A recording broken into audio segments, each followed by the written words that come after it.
ନମସ୍କାର। ମୁଁ ହର୍ଷ ପରିଚ୍ଛା ମୋର ୟୁଟ୍ୟୁବ ଚ୍ୟାନେଲକୁ ଆପଣମାନଙ୍କୁ ସ୍ୱାଗତ ଜଣାଉଛି।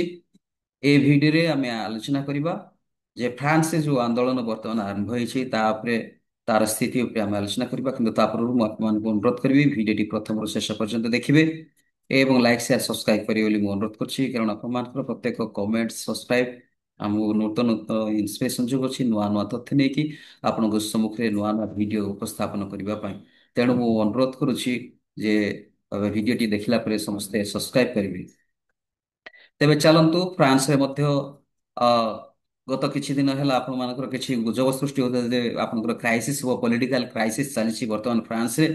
ତ ଏହି ପରିପ୍ରେକ୍ଷୀରେ ସୋମବାର ଠାରୁ ଯୋଉ ଆନ୍ଦୋଳନ ସୃଷ୍ଟି ହେଇଛି ସେହି ଆନ୍ଦୋଳନରେ ଇମାନୁଏଲ ମାକ୍ରନ୍ ଯିଏକି ରାଷ୍ଟ୍ରପତି ଫ୍ରାନ୍ସର ତାଙ୍କୁ ଇସ୍ତଫା ଦେବା ପାଇଁ ଚାପ ପକାଯାଉଛି। ସେଇ ଆନ୍ଦୋଳନରେ ବର୍ତ୍ତମାନ ଲେଖା ହେଇଛି ଯେ ଏଭ୍ରିଥିଙ୍ଗ ଇଜ ବ୍ଲକ ଯୋଉ ଆନ୍ଦୋଳନ ଚାଲିଛି ବର୍ତ୍ତମାନ। ଏଇ ଆନ୍ଦୋଳନଟି ଚାଲିବାର ମୁଖ୍ୟ ଉଦ୍ଦେଶ୍ୟ ହେଲା ଯେ ଯୋଉ ୟୁଥ ମାନେ ଅଛନ୍ତି ବା ଯୋଉମାନେ ଅଛନ୍ତି ଆପଣଙ୍କର 30 ରୁ 40 ବର୍ଷର ରୋଜଗାରକ୍ଷମ ଲୋକମାନେ ଯୋଉମାନେ ସବୁ ବ୍ୟୟ କରୁଛନ୍ତି ସେଇ ଯୋଉ ବ୍ୟୟ ଗୁଡାକୁ କମେଇବା ପାଇଁ ଯୋଉ ସବୁ ରୁଲ ଗୁଡାକୁ ବାହାର କରିଛନ୍ତି ସରକାର ତାରି ଉପରେ ଯୋଉ କଟକଣା ଜାରି କରିଛନ୍ତି ତାକୁ ପ୍ରୋଟେଷ୍ଟ କରି ତାକୁ ପ୍ରୋଟେଷ୍ଟ କରି ସବୁ ପ୍ରାୟତଃ 20ଟିରୁ ଅଧିକ ଜାଗାରେ ଫ୍ରାନ୍ସର 20ଟିରୁ ଅଧିକ ଜାଗାରେ ବର୍ତ୍ତମାନ ଆନ୍ଦୋଳନ ଜାରି ରହିଛି, ପୋଡାଜଳା ଚାଲିଛି। ବିଭିନ୍ନ ରେଷ୍ଟୁରାଣ୍ଟ ବାର ଏବଂ ନ୍ୟାସନାଲ ହାଇୱେ ଏଗୁଡାକ ସମସ୍ତ ବନ୍ଦ କରାଯାଇଛି ଏବଂ ସେମାନେ ରାସ୍ତା ରୋକ କରିଛନ୍ତି, କାହାକୁ ବି ଛାଡୁନାହାନ୍ତି। ଏହି ପରିପ୍ରେକ୍ଷୀରେ ବର୍ତ୍ତମାନ ଯଦି ଆମେ ଚିନ୍ତା କରିବା ଫ୍ରାନ୍ସରେ କିଛି ମାତ୍ରାରେ ଶାସନରେ କିଛି ଅବନତି ଘଟିଯାଇଛି ଏବଂ ଯୋଉଟା କି ବର୍ତ୍ତମାନ କହିବାକୁ ଗଲେ ବର୍ତ୍ତମାନର ଯିଏ ଅଛନ୍ତି ରାଷ୍ଟ୍ରପତି ଯିଏକି ଇମାନୁଏଲ ଅ, ମାକ୍ରୋନ୍ ତାଙ୍କ ବିରୁଦ୍ଧରେ ଲୋକମାନଙ୍କର ଆନ୍ଦୋଳନ ସୃଷ୍ଟି ହେଇଛି। କାରଣ ଲୋକମାନେ ତାଙ୍କ ପ୍ରତି ବିତୃଷ୍ଣା ହେଇଛନ୍ତି। କାହିଁକି ନା ଯେ ଅନାସ୍ଥାରେ ବର୍ତ୍ତମାନ ପୂର୍ବତନ ପ୍ରଧାନମନ୍ତ୍ରୀ ଅନାସ୍ଥା ବର୍ତ୍ତମାନ ସୋମବାର ଦିନ ଯୋଉ ଅନାସ୍ଥା ପ୍ରସ୍ତାବ ହେଇଥିଲା ସେଥିରେ ସେ ଯେତେବେଳେ ଅ, ନିଜର ଭୋଟ ଯୋଗାଡ଼ କରିପାରିଲେ ନାହିଁ ବା ସେ ହାରିଗଲେ ଅନାସ୍ଥା ପ୍ରସ୍ତାବରେ, ତାପରେ ନୂଆ ପ୍ରାଇମ ମିନିଷ୍ଟର ବଛା ହେଇଗଲା। ନୂଆ ପ୍ରାଇମ ମିନିଷ୍ଟର ହଉଛନ୍ତି ସେବାସ୍ତିଆନ ଲିଓ କର୍ନୁ। ତାଙ୍କୁ ଏଇ ଏ, ଆସନ୍ତା ଦିନ ତାକୁ ଆପଣଙ୍କର ପ୍ରାଇମ ମିନିଷ୍ଟର ଭାବରେ ନବନିଯୁକ୍ତ ପ୍ରଦାନ କରିବେ କିଏ? ଇମାନୁଏଲ ମାକ୍ରନ୍ ଯିଏକି ରାଷ୍ଟ୍ରପତି ଫ୍ରାନ୍ସର। ତ ଏଇ ଉଦ୍ଦେଶ୍ୟରେ ବର୍ତ୍ତମାନ ଚାଲିଛି ଆପଣଙ୍କର ଅବଷ୍ଟାକଲ ହାଇୱେରେ ଆପଣଙ୍କର ଯୋଉଟା ପୋଡାଜଳା ଚାଲିଛି ଏବଂ ଆଉ କଣ ଚାଲିଛି ନା ବିଭିନ୍ନ ଜାଗାରେ ବିଭିନ୍ନ ଇନଷ୍ଟିଟ୍ୟୁସନ ଗୁଡାକ ମଧ୍ୟ ସେମାନେ ପଡିବାରେ କିଛି ପଛଘୁଞ୍ଚା ଦଉନାହାନ୍ତି। ଏହି ପରିପ୍ରେକ୍ଷୀରେ ତାଙ୍କର ମୁଖ୍ୟ ଉଦ୍ଦେଶ୍ୟ ହେଲା ଯେ ଯୋଉ ୟୁଥ ମାନଙ୍କୁ ଯୋଉ ବ୍ୟୟ କମ କରିବା ପାଇଁ ଯୋଉ ପଲିସି ଗୁଡାକ ବାହାର କରିଛନ୍ତି ବା ରୁଲ ଗୁଡାକ ବାହାର କରିଛନ୍ତି ସେଇଟା ସେମାନଙ୍କ ପାଇଁ ବହୁତ ବାଧା ଲାଗୁଛି। ତେଣୁ ଯୋଉ ପୂର୍ବତନ ପ୍ରଧାନମନ୍ତ୍ରୀ ଥିଲେ ଫ୍ରାନ୍ସୁଆ ବାଉର, ପୂର୍ବତନ ପ୍ରଧାନମନ୍ତ୍ରୀ, ତାଙ୍କୁ ଯେତେବେଳେ ଅନାସ୍ଥା ପ୍ରସ୍ତାବରେ ବାହାର ବାହାର କରିଦେଲେ।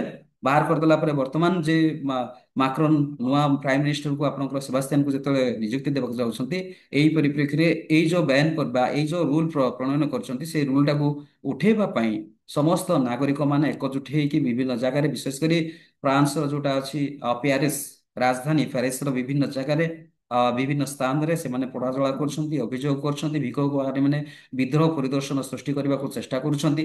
ଏହି ଆନ୍ଦୋଳନ ଛାତ୍ର ଛାତ୍ରମାନେ ମଧ୍ୟ ଅଛନ୍ତି, ଶ୍ରମିକ ମାନେ ଅଛନ୍ତି, ଗ୍ରାମୀଣ ସହରାଞ୍ଚଳ ବାସୀ ସମସ୍ତେ ଆପଣଙ୍କର ରୁରାଲରୁ ଆପଣଙ୍କର ଅର୍ବାନ ପର୍ଯ୍ୟନ୍ତ ଯେତେ ସମସ୍ତେ ଅଛନ୍ତି, ଛାତ୍ରଠୁ ଆରମ୍ଭ କରି ବୟୋଜ୍ୟେଷ୍ଠ ଠାରୁ ଆରମ୍ଭ କରି ବିଭିନ୍ନ ଲୋକ ଏଠି ମିଶିଛନ୍ତି ଏବଂ ବିଭିନ୍ନ ଗାଡି ଗୁଡ଼ିକରେ ନିଆଁ ଲଗେଇ ଦେଇଛନ୍ତି। ବିଭିନ୍ନ ସରକାରୀ ପ୍ରତିଷ୍ଠାନ ଗୁଡ଼ିକୁ ଅଚଳ କରିଦେଇଛନ୍ତି ଏବଂ ବିଭିନ୍ନ ଅ, ଆନ୍ଦୋଳନକାରୀ ମାନେ ଯୋଉ ଇମାନୁଏଲ ମାକ୍ରୋନଙ୍କୁ ଯେ ଇସ୍ତଫା ଦେବା ପାଇଁ ଇମାନୁଏଲଙ୍କ ନାଁରେ ବିଭିନ୍ନ ପ୍ରକାର ଅ, ଲେଖିଛନ୍ତି ଯେ ଆପଣଙ୍କର ଏଭ୍ରିଥିଙ୍ଗ ଇଜ ଷ୍ଟପ୍ ଏଇଭଳି ବିକ୍ଷୋଭ ପ୍ରଦର୍ଶନ କରୁଛନ୍ତି। ପ୍ରଥମ ଘଣ୍ଟାରେ ପ୍ରାୟତଃ ଆପଣଙ୍କର 300 ଲୋକଙ୍କୁ ଗିରଫ କରାଯାଇଛି ପୋଲିସ ସାମରିକ ଅ, ପ୍ରଶାସନ ତରଫରୁ। ତ ବର୍ତ୍ତମାନ ଆହୁରି ଅନୁମାନ କରାଯାଉଛି ଯେ ଏଥିରେ କିଛି ଯଦିଓ ବର୍ତ୍ତମାନ ସୁଦ୍ଧା କୌଣସି ପ୍ରାଣହାନି ହେଇନି ତଥାପି 300 ଲୋକଙ୍କୁ ଗିରଫ କରାଗଲାଣି ଏବଂ ବର୍ତ୍ତମାନ ସୁଦ୍ଧା ଜାରି ରହିଛି ଆନ୍ଦୋଳନ ଫ୍ରାନ୍ସରେ। ଯୋଉଟା କି ଫ୍ରାନ୍ସରେ ବର୍ତ୍ତମାନ ଫ୍ରାନ୍ସ ଗୋଟେ କହିବାକୁ ଗଲେ ଗୋଟେ ନୀତିନିଷ୍ଠ ଜାଗା ଯୋଉଠି କି ବର୍ତ୍ତମାନ ଆହୁରି କିଛି ନୀତିନିଷ୍ଠତାକୁ ନେଇକି ସେମାନେ ଯୋଉ ସବୁ କାର୍ଯ୍ୟକ୍ରମ କରୁଅଛନ୍ତି ସେ ସମସ୍ତ ପାଇଁ ସେ ଅ, ଆଶା ପ୍ରକଟ କରିବା କଥା। କିନ୍ତୁ ଫ୍ରାନ୍ସର ଏହା ଏତାଦୃଶ୍ୟ ପରିବର୍ତ୍ତେ ସେ ବର୍ତ୍ତମାନ କଣ କରୁଛନ୍ତି ନା ଯୋଉ ୟୁଥ ମାନଙ୍କୁ ତାଙ୍କର ବ୍ୟୟବହୁଳ ପାଇଁ ବା ୟୁଥ୍ ମାନଙ୍କୁ ଯୋଉ ପ୍ରଧାନମନ୍ତ୍ରୀ ଯୋଉ ବ୍ୟୟ କମାଇବା ପାଇଁ ଯୋଉ ସରକାରଙ୍କର ଯୋଉ ପଲିସି ଅଛି ସେ ପଲିସିକୁ ସେମାନେ ବିରୋଧ କରୁଛନ୍ତି ଏବଂ ବିଭିନ୍ନ ଜାଗାରେ ନିଜର ସମସ୍ତ କାର୍ଯ୍ୟତାକୁ ଠିକ କରିକି ରଖିବା ପାଇଁ ବା ବଜାୟ ରଖିବା ପାଇଁ ଏ ସମସ୍ତ ବ୍ୟବସ୍ଥା କରାଯାଉଛି ବୋଲି ସେ କହିଛନ୍ତି। ତ ଏଇ ପରିପ୍ରେକ୍ଷୀରେ ଆମେ ଆଶା କରିବା ଫ୍ରାନ୍ସ ଗୋଟେ ନୈତିକ ନୈତିକତାବାଦୀ ରାଷ୍ଟ୍ର, ଯୋଉ ନୈତିକତାବାଦୀ ରାଷ୍ଟ୍ରରେ ବର୍ତ୍ତମାନ ସୁଦ୍ଧା ଆପଣଙ୍କର ଆନ୍ଦୋଳନ ଜାରି ରହିଛି, ବିଦ୍ରୋହ ସୃଷ୍ଟି ରହିଛି।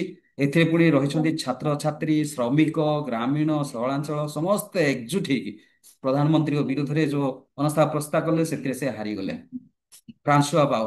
ଏବଂ ବର୍ତ୍ତମାନ ନୂତନ ଭାବରେ ଆପଣଙ୍କର ନିଯୁକ୍ତି ପାଇବେ ନୂତନ ପ୍ରଧାନମନ୍ତ୍ରୀ ଆପଣଙ୍କର ସେବାସ୍ତିଆନ ଲିଓ କର୍ନୁ। ତାଙ୍କୁ ଆପଣଙ୍କର ବର୍ତ୍ତମାନର ଯିଏ ଅଛନ୍ତି ଇମାନୁଏଲ ମାକ୍ରନ ରାଷ୍ଟ୍ରପତି ସେ ନିଯୁକ୍ତି ପ୍ରଦାନ କରିବେ। ଏହି ପରିପ୍ରେକ୍ଷୀରେ ଯୋଉ ବ୍ୟୟବହୁଳ କରିବା ପାଇଁ ଯୋଉ ପଲିସି ତିଆରି କରାହେଇଛି ବ୍ୟୟ କମେଇବା ପାଇଁ ୟୁଥ ମାନଙ୍କର, ତାକୁ ସମ୍ପୂର୍ଣ୍ଣ ମାତ୍ରାରେ ରୁଟ ଆଉଟ୍ କରିବା ପାଇଁ ଜନ ଆନ୍ଦୋଳନ ଚାଲିଛି। ତ ଦେଖାଯାଉ ଆଗକୁ କଣ ହଉଛି ଏଇ ଜନ ଆନ୍ଦୋଳନ, ତାର ସମୟ କହିବ ଏଇଟା ଅଧିକରୁ ଅଧିକ ଆସିବ ବା ଏଇ ମାତ୍ରାରେ ହିଁ ଏଇଟା କମିବ। କାରଣ ଅଧିକ ଅଧିକ ଯୋଉମାନେ ଅଛନ୍ତି ଆନାଲିଷ୍ଟ ଗୁଡାକ ଏଇ ବିକ୍ଷୋଭ ପ୍ରଦର୍ଶନକୁ ସେମାନେ ଆଖି ଆଗରେ ରଖି ଇମାନୁଏଲ ମାକ୍ରନଙ୍କୁ କହିଛନ୍ତି ବା ସେମାନଙ୍କୁ ଆକ୍ଷେପ କରିଛନ୍ତି ଯଦି ସେ ଠିକ ଭାବରେ ଯଦି ୟାର ପରିଚାଳନା ନ କରିବେ ତାହେଲେ ଦେଶରେ ପଲିଟିକାଲ କ୍ରାଇସିସ ବଢିବ ଏବଂ ଆନ୍ଦୋଳନ ଆହୁରି ଅଧିକା ହବ। ବିଭିନ୍ନ ଜାଗାରେ ପୋଡାଜଳା ତ ବର୍ତ୍ତମାନ ଚାଲିଛି, ଆହୁରି ଅଧିକରୁ ଅଧିକ ପୋଡାଜଳା ହବ ଏବଂ ଲୋକମାନେ ମଧ୍ୟ ଏଥିରେ ମୃତାହତ ହେଇପାରନ୍ତି ଏବଂ ଅଧିକ ବିଶେଷ କରି ସରକାରୀ କାର୍ଯ୍ୟାନୁଷ୍ଠାନ ଗୁଡ଼ିକ ଆପଣଙ୍କର ନଷ୍ଟ ହେବାର ସମ୍ଭାବନା ଅଛି।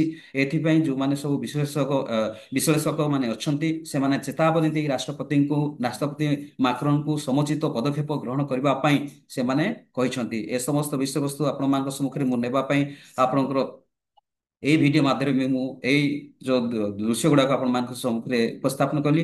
ମୁଁ ଭାବୁଛି ଆପଣମାନଙ୍କୁ ଏଇଟା ଶୁଣିଥିବେ, ଦେଖିଥିବେ ଏବଂ ଭିଡିଓଟିକୁ ବହୁ ମାତ୍ରାରେ ଲାଇକ୍, ସେୟାର, ସବସ୍କ୍ରାଇବ କରିବେ। Thank you so much. ନମସ୍କାର।